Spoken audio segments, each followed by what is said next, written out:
अहम खबर है, कराची की इंसदाद दहशतगर्दी अदालत में मुस्तफ़ा आमिर केस में पुलिस ने मुलजिम अरमुगान की गिरफ्तारी और असलहा बरामदगी की रिपोर्ट जमा करा दी है। मजीद जानेंगे डॉन न्यूज़ के नुमाइंदे शफी बलोच से। शफी, पुलिस रिपोर्ट में क्या कहा गया है?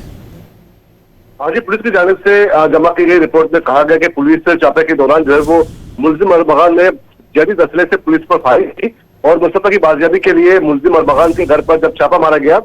तो पुलिस ने डिफेंस में वाक़ई मुलजिम के बंगले पर जैसे पुलिस पहुंची तो अंदर मौजूद शख्स ने दरवाजा नहीं खोला और सरकारी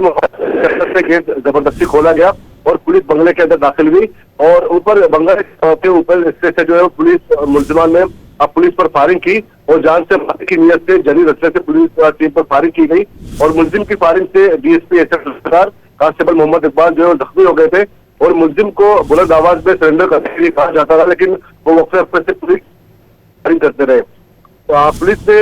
कदमी करते हुए मुलजिम को घेरे में लेकर गिरफ्तार किया और मुलजिम से जदीद असला बरामद किया गया और ये रिपोर्ट सबमिट करने के बाद कुछ देर के बाद जो है वो मुलजिम अरमुगान को जो है वो मुतल्लिका अदालत में पेश किया जाएगा। बहुत शुक्रिया शफी बलोच इन तफसीलात के लिए।